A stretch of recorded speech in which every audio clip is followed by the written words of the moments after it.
Live from KSNT Studios, Decision 2006, a Republican gubernatorial candidate debate.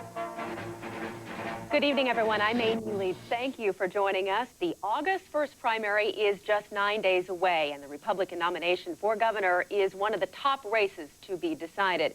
We have invited three of the top candidates running for the GOP nomination, Robin Jennison, Jim Barnett, and Ken Canfield. To moderate tonight's debate, I am joined by Dr. Bob Beatty from Washburn University Political Science Department, a familiar face here at KSNT. Thank you, Bob. Thanks, Amy. I think this will be a very enlightening hour. We are looking forward to it. Our debate format for the next hour goes as follows. In our first segment, the candidates will answer 4 questions geared to the major issues of the campaign. Each candidate will have 1 minute to answer. Then in the second segment, our staff has chosen 5 questions from our viewers who wrote us emails at askthecandidate@ksnt.com. Again, the candidates will have 1 minute to respond. And finally, each candidate will then have the chance to ask each other questions. Again, those answers will be limited to 60 seconds. And then we will wind up the hour with closing statements. We will begin tonight's debate with a 1-minute opening statement from each candidate. And Ken Canfield was randomly selected to begin tonight's forum. Mr. Canfield, you have 1 minute. Hi, I'm Dr. Ken Canfield. You may know my voice as the host of Today's Father. I'm running because I'm a 4th-generation Kansan, and I seriously believe this: as Kansas goes, so goes the nation. I really believe we're at a prime time with new, fresh leadership. We can take this state to places that will benefit not only the citizens, but set an example for the nation.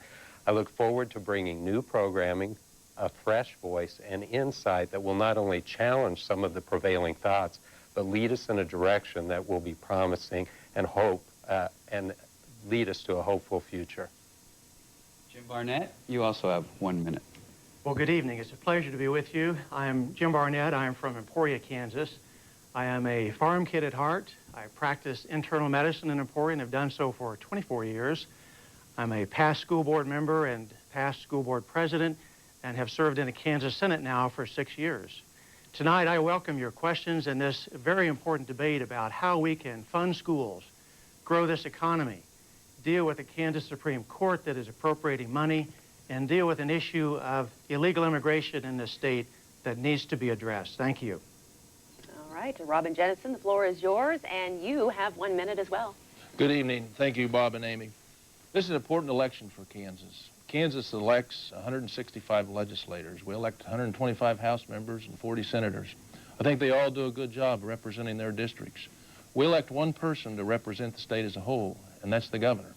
And I think over the last 4 years, Governor Sebelius has not done that. On major issues, she has not stood up and made the tough choices.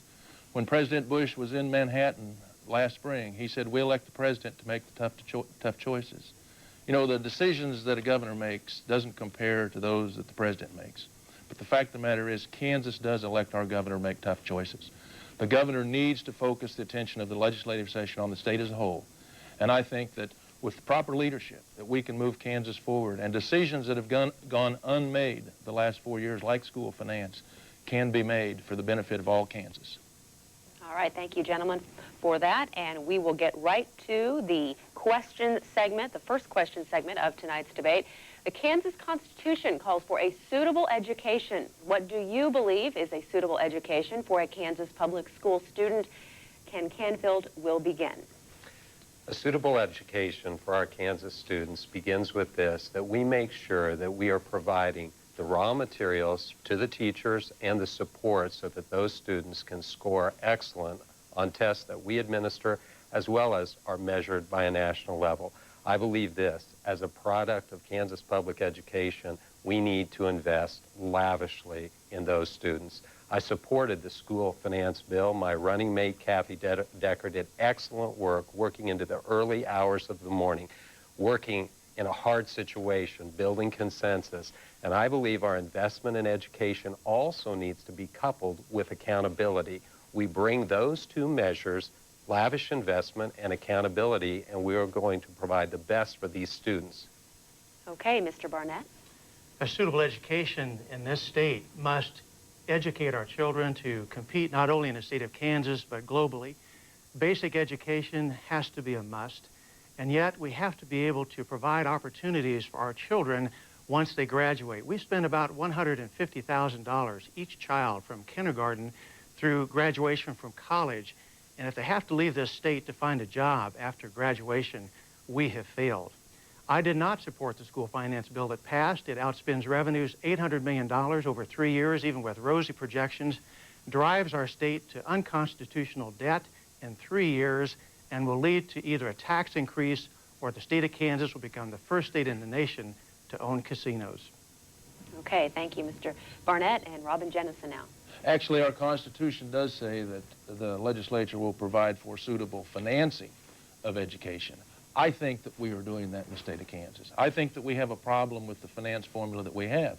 It's not efficient, and it started back in 1992. Previous to 1992, the state of Kansas had a strong support of local education.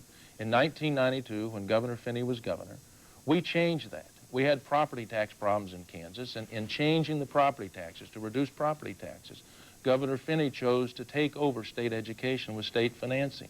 That formula has not worked since 1992. We can't take from the state of Kansas and provide a cookie-cutter approach to over 304 school districts across the state. I think it's important that we establish what an education is in the state of Kansas. We've never done it from that standpoint.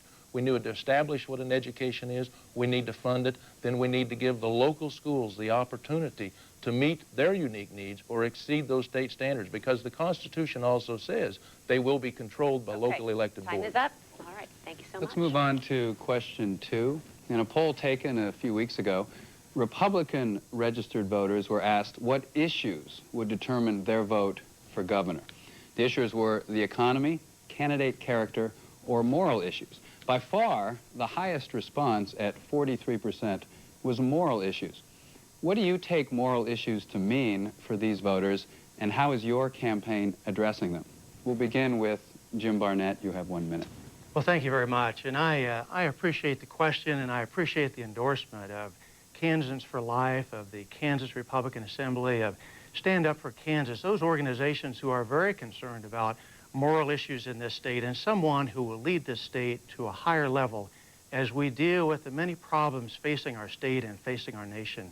And someone who is guided on basic principles will help this state achieve those higher goals. Robin Jennison, you have 1 minute. I think there's great concern, not just in Kansas, but across the country, in the deterioration of the moral fabric. And I think there is a perception, and I think really it's probably accurate, that there are policies of government, both state and federal, that affect that. And so there's a lot of concern, and I think it gets down to issues, as Dr. Barnett mentioned, the abortion issue. It gets down to gay marriage. There are a variety of issues that people look at the way this life was, their life was in the beginning when they were younger. They look at the way it has, in their opinion, deteriorated. And there's real concern, and part of that concern comes to the policies and the issues of government. It comes to things that are happening in our schools. And I think it is something that's very important, and it doesn't surprise me that it was the #1 issue. Ken Canfield, 1 minute. That question alone tells me why I'm a Kansan. I'm proud to be a Kansan because these moral issues are critical to our nation's future. I've spent my life parsing and understanding the impact of family development. This is key. If we fail to strengthen families, it doesn't make any difference how big the budget is or where the economy is. We need to work in tandem with all the above, but I stand unequivocally for life and for marriage. I believe those two are critical and at the core. And then when you also add in some of these other issues like gaming and look at the negative effects, we need to stop and ask ourselves, what are we doing? How are we caring for our children? I believe a strong stance based on my national background and recognition of these facts will be a big asset as we forge forward in this campaign. All right, thank you so much. And bear with me, gentlemen. This next question is a lengthy one, but you all have a role, and you need to hear it out in this one. All three of you have been critical of Governor Sebelius, which of course makes sense since you want her job. Mr. Jennison, you have said that, quote, this state works better under a Republican philosophy. Mr. Canfield, you have said that Governor Sebelius has, quote, successfully split this party. And Mr. Barnett, you have said that, quote, the problem we face is leadership in this state. Yet, in the last Rasmussen Reports poll, 68% of likely voters polled viewed Governor Sebelius favorably. And your own former party chair, Mark Parkinson, just joined her ticket as the lieutenant governor candidate. Are 2/3 of Kansans just plain wrong in liking this governor? And let's begin now with Robin Jennison. I don't think 2/3 of Kansans are wrong. I think Rasmussen's wrong. One person. And I've been in 105 counties. I was in 105 counties of this state for May the 25th. Since I announced my running mate, Dennis Wilson, we've been in another 60 counties. Over the last 2 weeks with our bus tour, we've been in 60 counties again. That's not what I hear when we talk to Kansans across this state. When you talk about the economy, most Kansans recognize that they don't have a good economy. You know, we have areas of this state that have a thriving, growing economy. Number one among those is Johnson County. We've got over 90 counties in this state that are suffering. And when they hear our state leaders, like Governor Sebelius, talk about this great economy in the state of Kansas, they know it doesn't exist. I don't think 68% of the Kansans are wrong. I think Rasmussen's wrong because that's not what I see when I'm out in the country. Okay, Mr. Canfield. Well, one thing you will get is agreement between all three of us here. We see leadership as lacking in the governor's office. And if you think of Governor Sebelius and you begin to put together what her programming leads to, it's this: more taxes, more late-term abortion, more illegal immigration, and those are things that Kansans do not value. I believe, as does Robin, that this isn't right. I, too, have traveled to the West, and I've been in our cities, and I know the hearts of the people, and it's far different than what I see exuded in our state leadership. And about this change, it is true, there has been splits within the party that she has built upon, but fellow Democrats that she has are also faced with this. Why did the head of your party go outside of your party to choose one from the other party? I'll tell you why: personal ambition, and that is what must be dealt with. Okay, Jim Barnett, you're next. Amy, thank you for the question. First of all, if you will visit Rasmussen Reports, Kathleen Sebelius cannot get out of the 40s against me. And the reason is clear. I have offered real leadership for the problems that we face in this state. First of all, it's been 3 years since the governor offered a school finance plan. The last one she offered was to increase property tax, increase income tax, and increase sales tax. I offered a plan for $495 million over 4 years that we could afford, balance a budget, and cut taxes so we can grow the economy. The governor was willing to send our school finance plan to the courts and let the courts take control. That's beyond their constitutional duty and role, and as governor, I will present a plan that we can deal with in the legislature and in the state. And lastly, the governor supports driver's licenses for illegal immigrants. She supports in-state tuition for illegal immigrants, and she does not speak what I speak about, and that English is the language we should speak in this state and this nation. Okay, thank you, gentlemen. Well, voters are also interested, of course, we all know, in economic issues. So if you are elected governor, what initiatives would you propose to enhance economic development in the state? Also, if you plan to cut taxes, what part of the budget will you cut to offset those tax cuts if there isn't a budget surplus? Canfield, you have 1 minute to answer. Our economy is at the crossroads. It isn't broken, but it isn't revved up to what it could be. Now, in addition to tax cuts, which are critical, we are out of kilter when you look at the contiguous states. We are at a high level. We do need tax cuts, but we need to grow the economy through what? Venture capital that comes in. Myself, I have experience growing an organization right here in Kansas, grabbing venture capital and growing an idea, linking it to market, and then distributing this product. I believe we need to follow the same way. I will cut the governor's personal budget 20%. It has grown that much in 4 years. That's unacceptable. In addition, I will work with interagency leaders to make sure that the cuts are not made from outside, but from within. And I know we can find 3 to 5% in every department. In addition to that, we'll grow the revenue. Growing revenue is the best way to supercharge this economy. Jim Barnett? Thank you very much. Very specifically, how we grow the economy. Number one, eliminate the death tax. You've paid it once. It shouldn't have to be paid twice when someone dies. Number 2, start phasing down income tax rates. We hemorrhage, we bleed many people from this state who go to other states with no income tax. They take their prosperity and their jobs with them. Number 3, more money for young families by increasing dependent exemptions, $500, so people can afford to go to the gas station. And last, if you like Ronald Reagan, it's a very good idea from his playbook, a 10% investment tax credit. Any business, large or small, write it off bottom line, state income tax. That will drive business and drive growth in this state. Lastly, how do we balance the budget? Just like we balance it at home or in our businesses, we slow down our spending. Take a deep breath. We have more revenue coming into this state now. Take a breath. We can balance the budget and grow this state and catch up with our neighbors.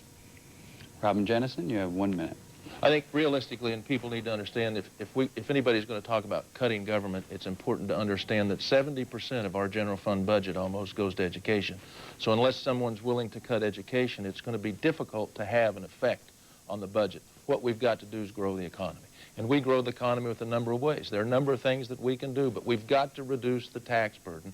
I think the most onerous tax that we have in the state of Kansas is property taxes.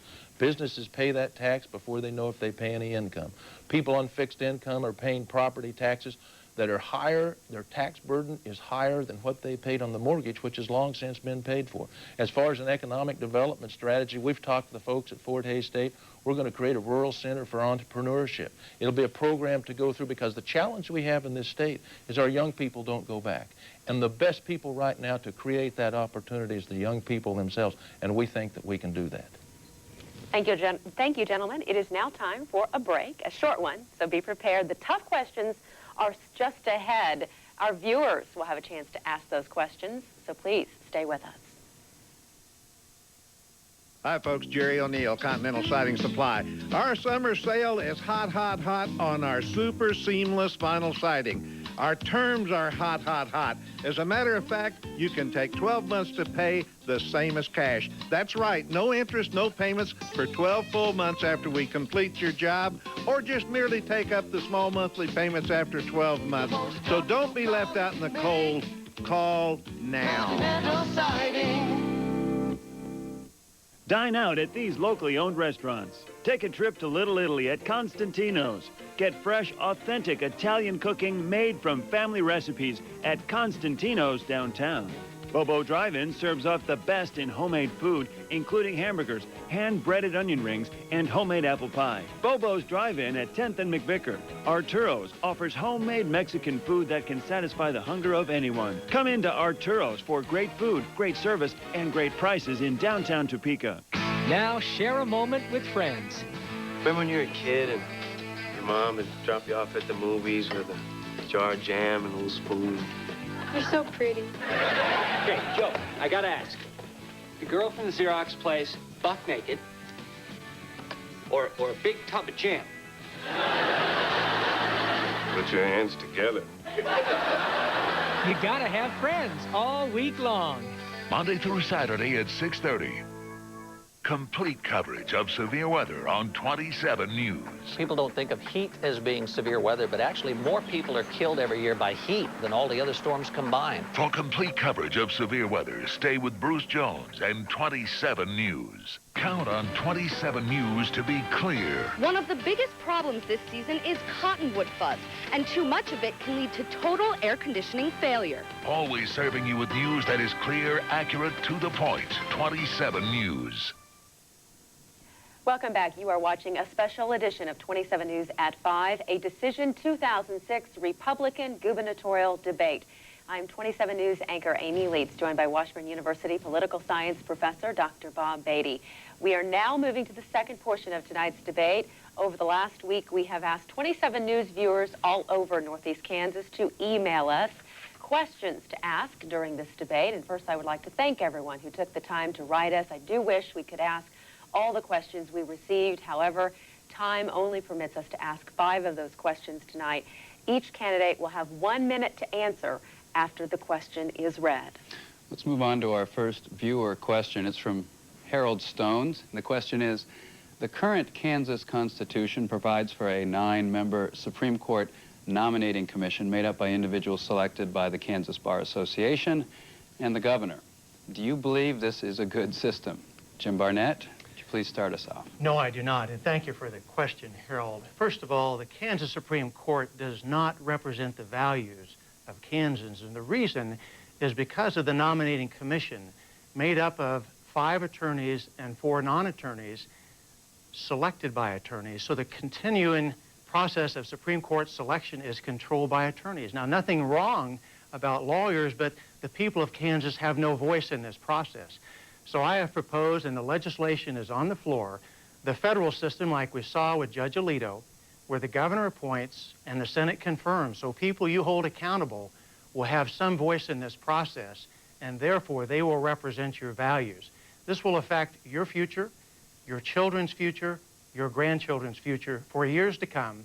The next governor of this state will appoint at least 2 Supreme Court justices. And just think of the difference that Judge Alito made for this nation.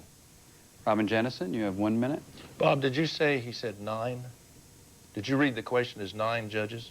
9 on the commission. Oh, 9 on the commission. Yes. I thought you said Supreme Court. I would agree with Jim on that. I think one thing that we must get rid of, though, is under the current system, after the commission has made the nomination to the governor only has 60 days. And if the governor does not make that appointment within 60 days, it goes to Chief Justice Supreme Court. I just think that's wrong. At a minimum, that has got to be changed. But as governor, I would support, very similar to what Jim just said, that we have a system similar to the federal government.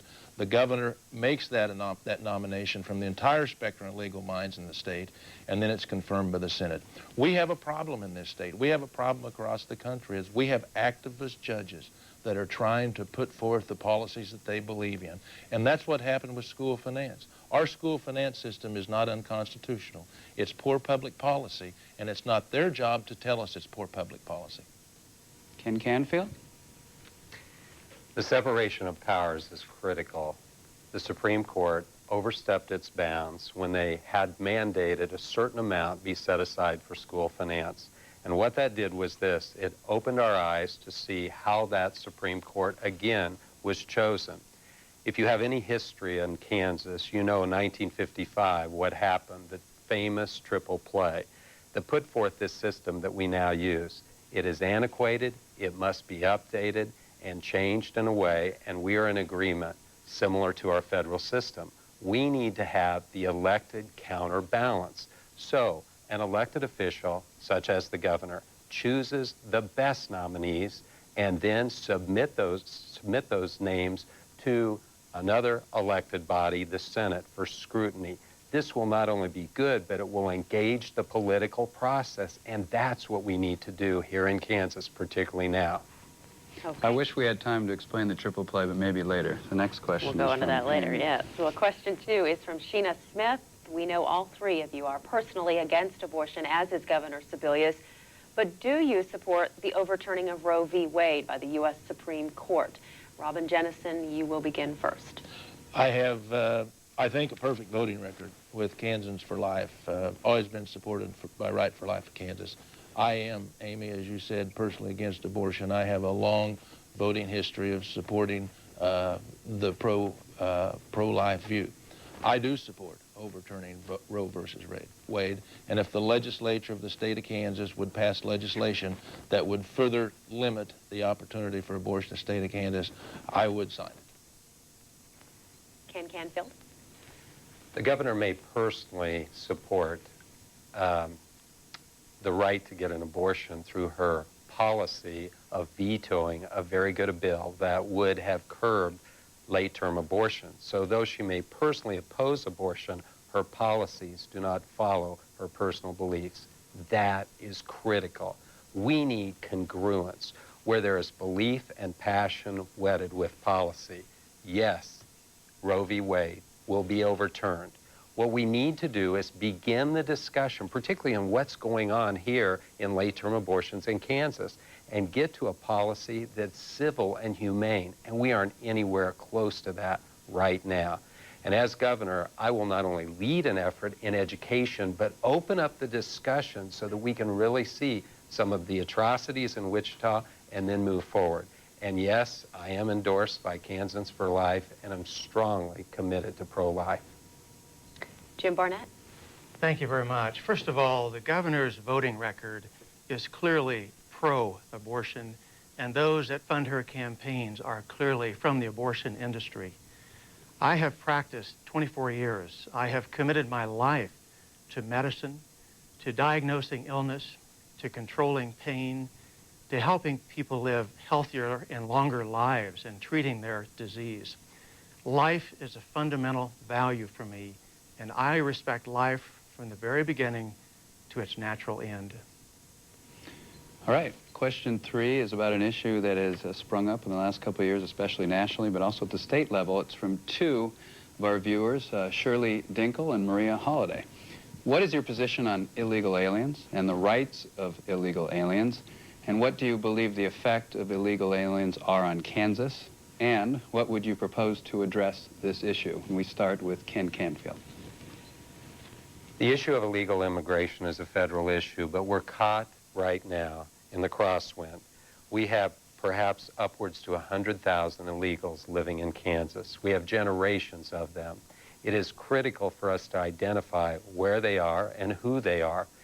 The current bill that supports in-state tuition for illegals is wrong. It not only violates federal statute, which is being challenged right now, I understand, but it does not send a good message. Further, other support of driver's licenses and illegals on social subsistence is not good. The governor of Colorado recently issued a decree that anyone on social assistance was immediately going to be taken off unless they could show proof of citizenships. Well, that's going to happen. Where will they migrate? To Kansas, where we don't have the control we need. So I believe this is critical, and the governor must make mandates and follow through with the flow of these illegals. Jim Barnett, you have 1 minute. Yes, thank you. Well, first of all, I do not support in-state tuition for illegal immigrants. We should not treat illegal immigrants better than American citizens. The key is illegal, and illegal means illegal. We should not give driver's licenses to illegal immigrants like the governor has supported as well. We should not be afraid, have no shame or hesitation in saying that English is the language of this state and of this nation if we all want to succeed. For those of you who are like me concerned about methamphetamine, most of the methamphetamine in this state is imported across the border. Until we control the border, we will not deal with that terrible drug issue that is impacting our state in an awful way.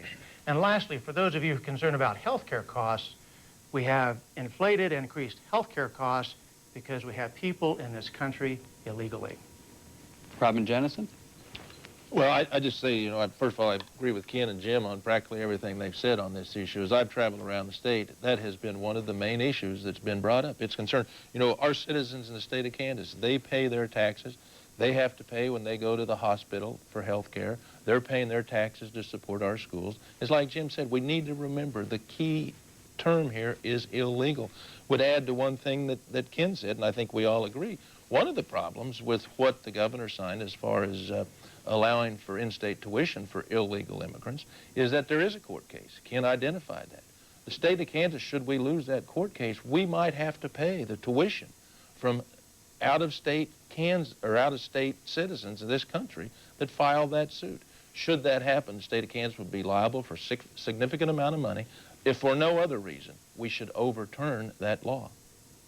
Okay, thank you, gentlemen. And on to the 4th question. We just want to remind you that these are questions that are coming from our viewers in Northeast Kansas, and we appreciate them so much for sending them in.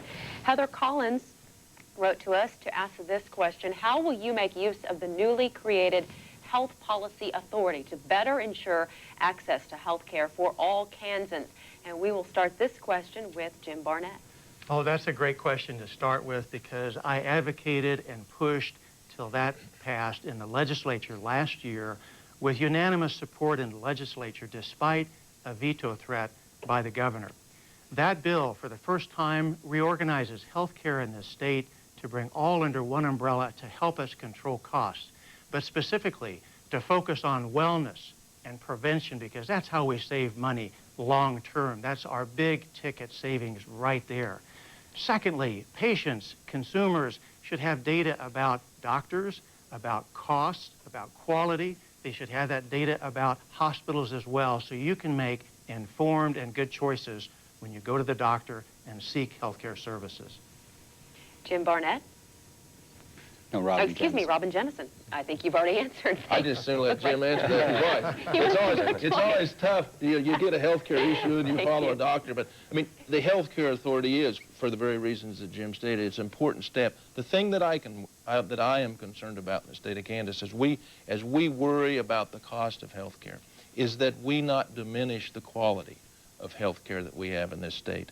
You know, in rural Kansas, which I'm keenly aware of, the health care has never been better. We have emergency services that we've never had like what we have right now. We have specialists coming to rural Kansas, to rural hospitals that we've never had before. The health care in this state is outstanding. The cost is the issue that we need to deal with. Those are the types of things that I hope the health care authority can address so that we can deliver the same quality of care that we have today at an affordable cost that's not hindering business or, more importantly, in rural Kansas, hindering individuals that have to pay for their own health care insurance.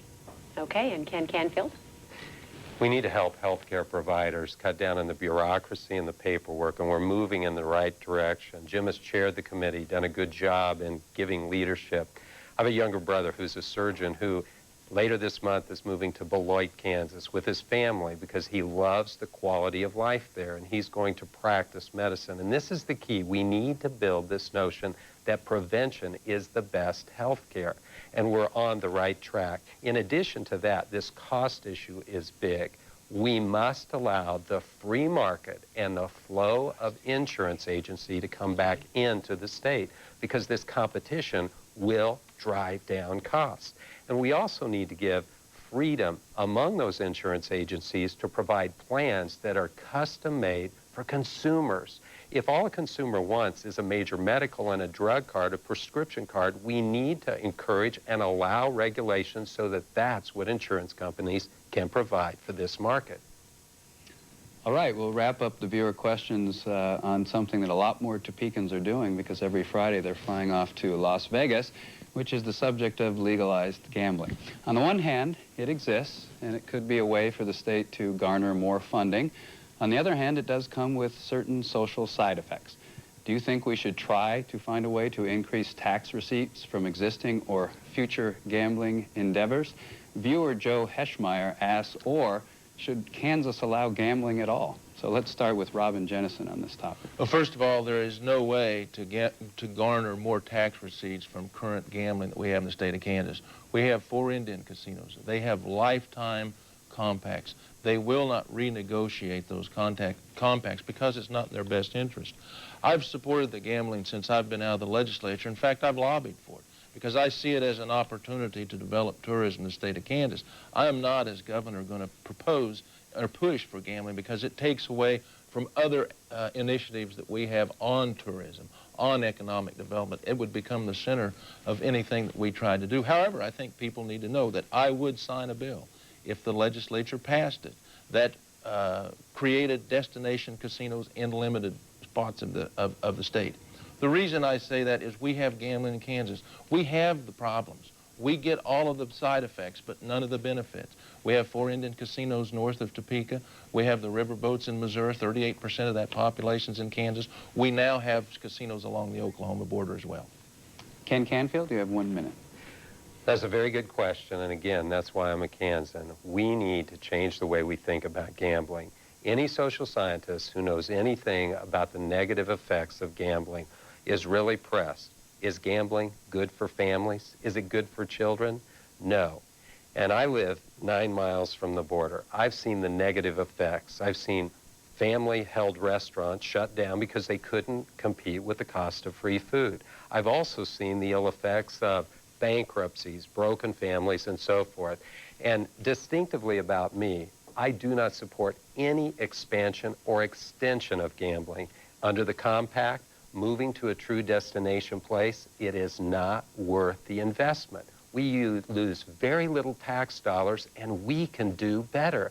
This is critical, and the more we educate our citizens, the clearer it's going to become.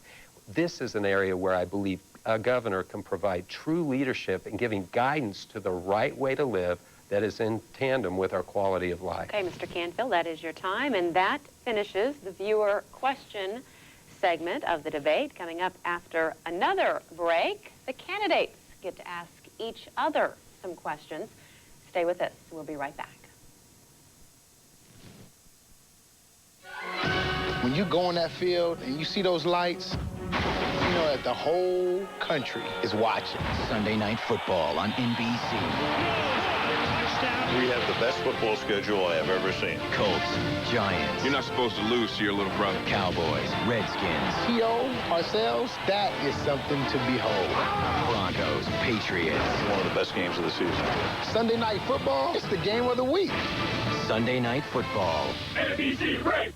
Join 27 News in supporting the arts by attending this year's Grape Escape, a wine and food festival to benefit the Topeka Performing Arts Center. Enjoy wine tasting, gourmet food, and more. The Grape Escape, Friday, August 4th. Visit tpactix.org for more information. Next, Dr. Phil. Every parent's fear, teens and abusive relationships. You ever get physical with her? I'll admit, a couple times. Next, Dr. Phil. Do you think it's intimidating if somebody big gets up in your face? Tomorrow at 3. Welcome back, everyone. I want to apologize for not letting Mr. Barnett answer our last question on the subject of legalized gambling, and we certainly want to give him his allotted time, so let's go straight to him right now. Mr. Barnett, my apologies, first of all. Please take your 1 minute of time. Oh, they're accepted. Amy, there are some people in the world who never make a mistake. I'm not one of them. Let me tell you, I have seen so many of the ill consequences of gambling in my practice. Addiction, embezzlement, incarceration, divorce, bankruptcy, children in need of care. And for us as a state to support and become an owner of casinos is not the business of government. And that's what Kathleen Sebelius wants. She wants Kansas to become the first state in the nation to own casinos, and it just opens the door widely to corruption, will forever change the future of this state. I do not support that. I do not support expansion of gambling. We can find better ways to grow this economy, and that's what I will do as governor. Lead us in that direction.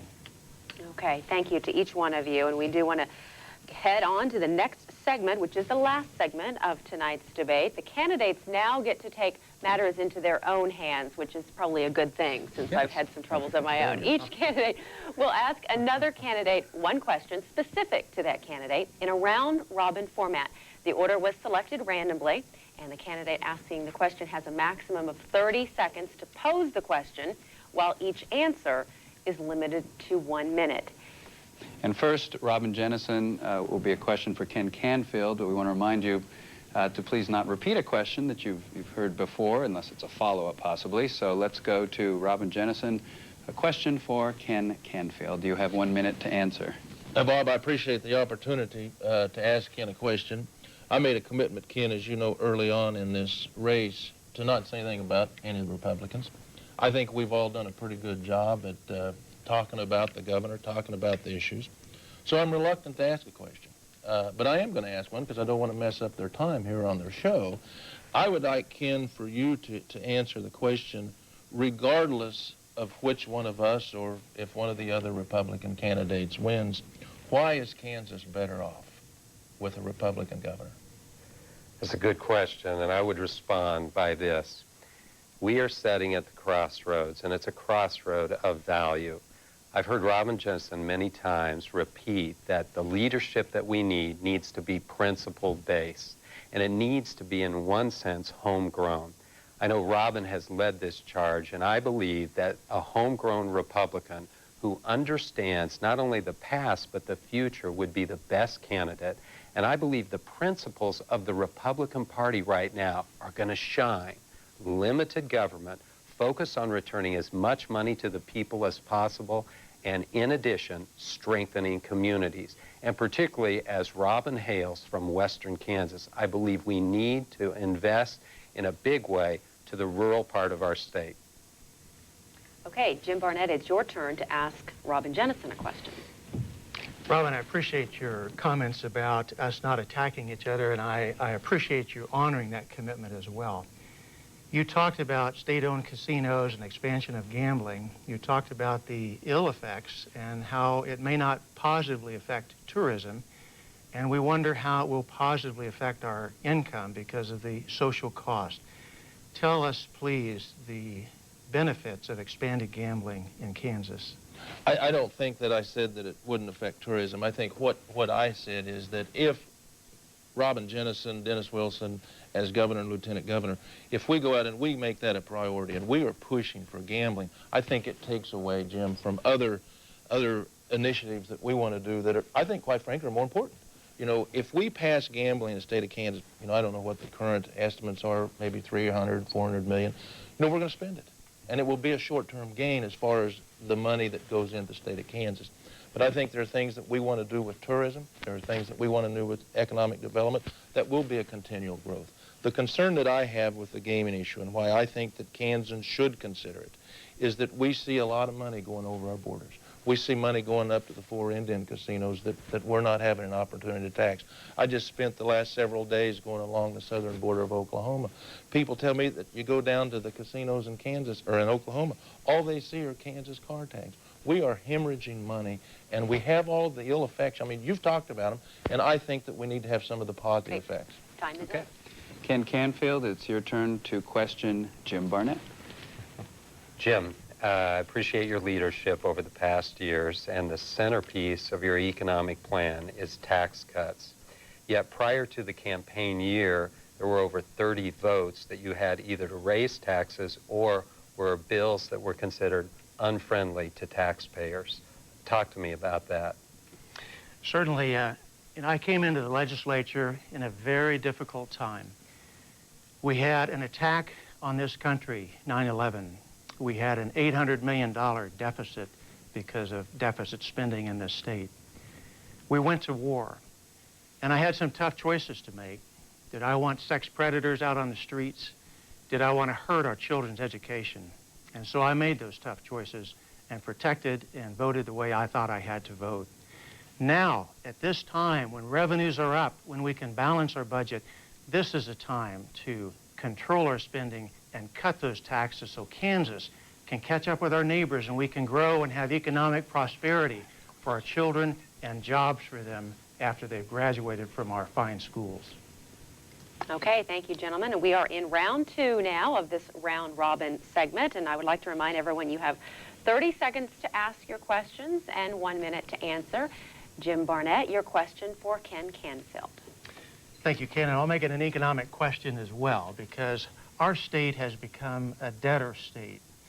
We have gone from a very low debt state to one of the leading debt states in the nation. We've mortgaged our children's future, our grandchildren's future, and your economic plan calls for a $1 billion increase in bonding, which is credit card debt for the state. Some private, but some state.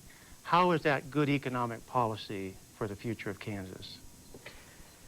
Well, my economic plan, which you can see called Kansas Tomorrow at kencanfield.com, encourages $1 billion of venture capital that is private equity. These are not public bonds. These are private asset-based bonds, in a sense of corporate bonds. And this is why we need that. We need more venture capital. I mean, I'm in one sense a Kansas success story, bringing in venture capital, growing something that produced jobs and also impacted the nation. That is the same pattern that Kansas Tomorrow will follow.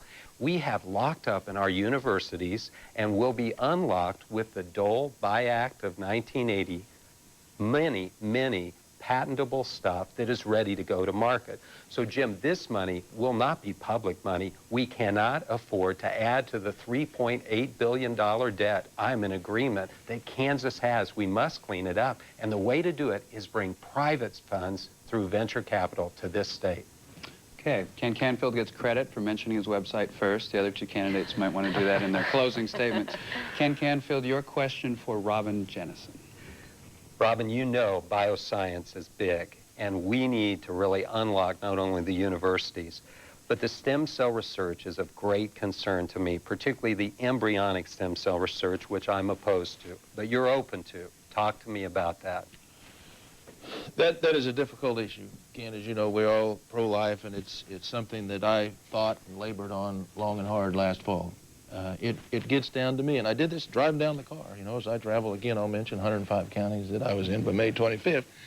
But it comes down to it that if a member of my family or someone that I cared about had a disease that eventually the technology with somatic cell nuclear transfer could heal or make their life better, I would take them to that. And so it's hypocritical for me to then deny that opportunity to Kansans. The basic research that takes place, again, I went over and I've met with clergy, I've met with scientists. As you know, they don't all agree. The clergy do not agree that there's anything wrong with it. Scientists disagree on what it is. And without going into a discussion about the technology involved, it comes down to a personal decision. And I made that decision based on the fact that I would take one of my loved ones or a friend to that technology if it would improve their quality of life. Okay, Robert Jennison will wrap up the questioning with a question for Jim Barnett. Jim, as you know, I've talked a lot about the governor's lack of leadership, really, on the education issue. I really, quite frankly, think that some of the things that she did regarding the state finances were not thought out, were very dangerous to this state. I've heard you talk a little bit about that. I'd like to name give us some of the things, the listeners, some of the things the governor's done over the last 4 years that really jeopardized this budget in the next 3 or 4 years. Well, thank you very much, Robin. The governor, as far as her action, could be summarized by one of my patients that came in the office, and she said, "Doc, I don't know why I did it." I said, "What?" She said, "I don't know why I voted for her, because she hasn't done anything." And that's what so many Kansans realize as they look back over the last 4 years. It's a lack of leadership. Now, some of the things she has done, I'll give you 3 examples. Number 1, she proposed a school finance bill that would increase sales tax, property tax, and income tax. Number 2, she sent that over to the court. Number 3, she should have been going out advocating for schools, but she went out advocating for the state of Kansas to become the first and only state in the nation to own casinos. And what we have done, we have outspent revenues, we are driving ourselves to debt so she can pay off her debt to Ruffin and others for gambling, and it's all about her political future. We need a governor and a leader who is interested in the people of this state. Okay, thank you, gentlemen, and we appreciate all your answers to this point. We want to take one more break, and then we will be back with closing statements from our candidates. Please stay with us. Excuse me, Dr. Z, a quick question. What have been the benefits of the merger between Daimler-Benz and Chrysler? Get in. Benefits? Well, better performance, more capability, better quality, and more safety features. Are you really a doctor? Any more questions? No, I'm good. Wiedersehen. Get employee pricing plus 0% financing on 2006 Chrysler, Jeep, and Dodge vehicles. If not satisfied, simply return it within 30 days. Subway Dinner Theater presents The Unfed.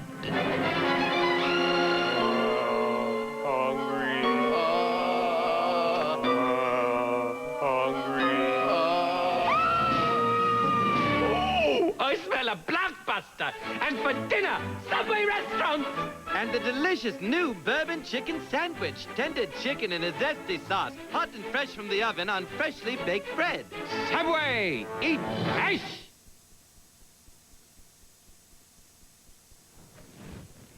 Thank you so much. And now it is time for closing statements. The candidates will have 2 minutes this time to offer their thoughts to you, the voter.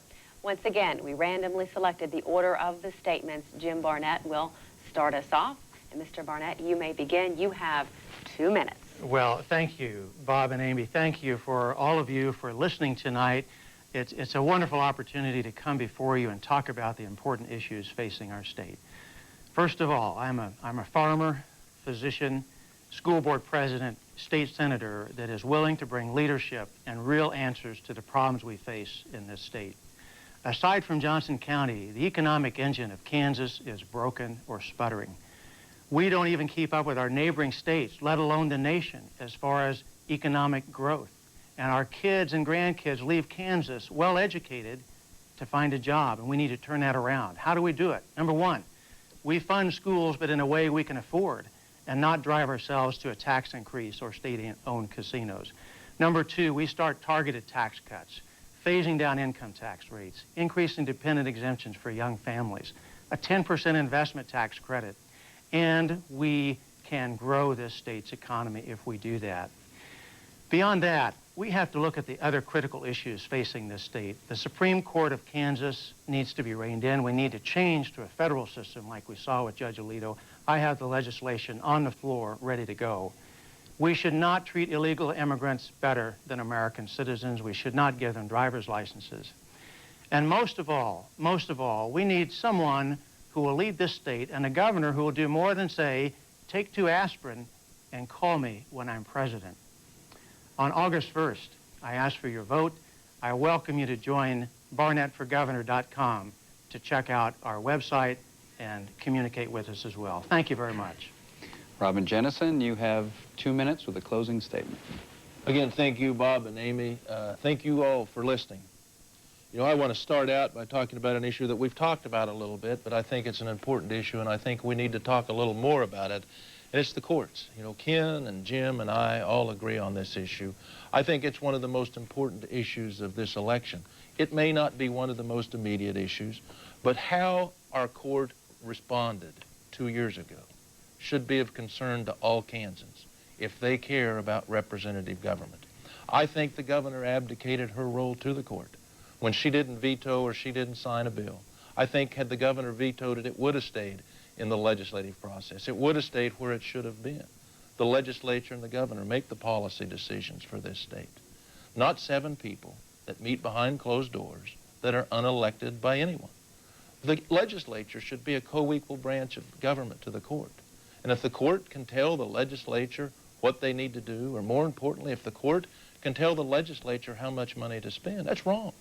You know, you can read any document that you want about our founding fathers, the nation's constitution, the state's constitution. The one thing that we granted to our legislative body was the power of the purse, so that they could be co-equal to the governor and certainly co-equal to the court. Once we give up power in this country, it's awfully difficult to get back. And that's what I think that we did last year. I will stand shoulder to shoulder with the legislature to defend their role as your representatives in government, not 7 people, unelected. To conclude, I'd just like to mention my running mate, Dennis Wilson. We've got some tough times ahead for the state of Kansas. It's a challenging time. I think there's great opportunity. Dennis and I represent this state. We're very diverse in our geography. He's from Johnson County. I'm from western Kansas. We've both had successful careers in the legislature. Dennis has been Johnson County treasurer. Dennis has been a successful businessman, and I've farmed since 1976. All right, I, too, would ask your vote August 1st. Okay, and Mr. Canfield, you have 2 minutes now. Well, this is an important election prior to the November election. I want the viewers to know personally I've submitted myself to whoever wins. I'm going to get behind 100%. But this is what's important. We need a candidate that can give the clearest contrast of what Republican values, of what Kansas values are in contrast to the current governor. I believe I'm that one. Not only from my national experience, but I do believe in these items that are critical. The first is the economy. The only way that we're going to float the boats all over Kansas is growing the economy. The best indicator are the development of small, entrepreneurially led jobs. And bringing venture capital and driving down taxes is key to that. And second, we haven't talked about this, but this is at the real foundation. If we don't strengthen families, if we don't have a policymaker who understands that family formation impacts community formation, we're going to miss the boat. And so my experience over the past 16 years, albeit from Kansas, impacting the nation, is strengthening households. And how do we do that? There are simple ways that we can encourage marriage, that we can get more parental involvement in schools, and these are intangibles that would be a huge gift to give to teachers, to administrators, more parental involvement. And thirdly, since I'm, so to speak, outside, I bring fresh eyes and fresh leadership. This accountability piece is key. We need to make sure that the bureaucracy grows, but not uncontrolled. We need to make sure it's held in check, and it's time to make some adjustment.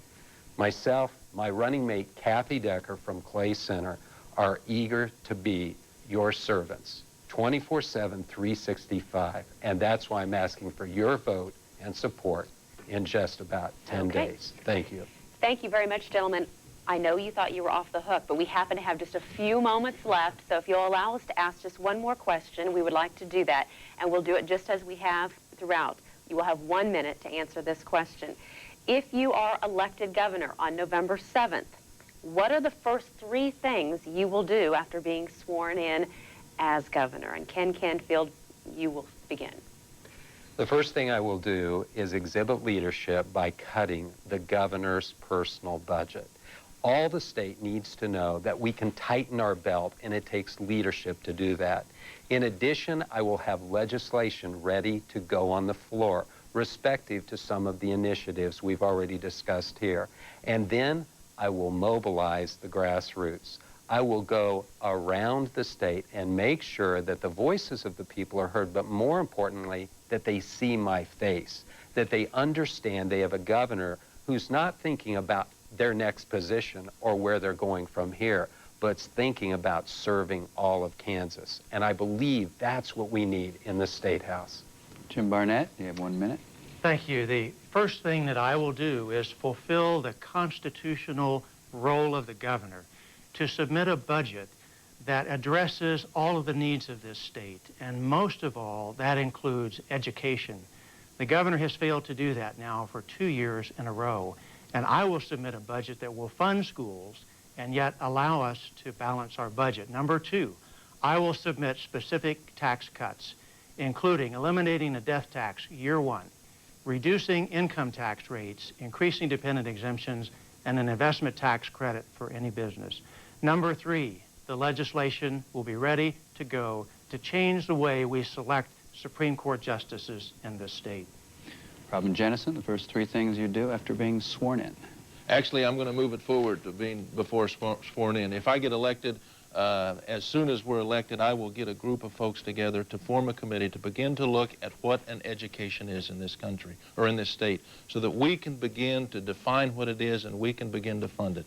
As soon as the legislature is reorganized early in December, I will ask the legislative leadership to provide me a bipartisan group to work with that committee. It will be one committee, a group of folks in my administration and a group of legislators, as we begin to move forward to define an education, because until we do that, we can't efficiently and effectively fund the education of this state. That's the first thing I'll do. Since I've got a little bit of time after sworn in, we will separate wildlife and parks. We'll bring tourism out of the Department of Commerce, create a new cabinet-level agency, the Department of Parks and Tourism. With that, we can form and build a vision for tourism in Kansas and have the mechanism in place to implement that vision.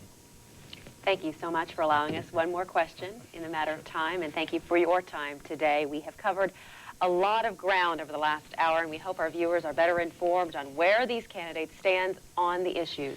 The August 1st primary is a little more than a week away. The Republican nomination will be determined, with the winner getting the chance to campaign against and challenge Governor Kathleen Sebelius on November 7th. We would like to remind everyone to get out and vote. If you haven't registered yet, it's not too late for the general election. So we encourage you to do that and make your voice heard. For Dr. Bob Beatty, I'm Amy Leeds. Thank you so much for joining us for this special edition of 27 News at 5. Be sure to watch at 10 for a complete wrap-up of tonight's debate. Good night, everyone.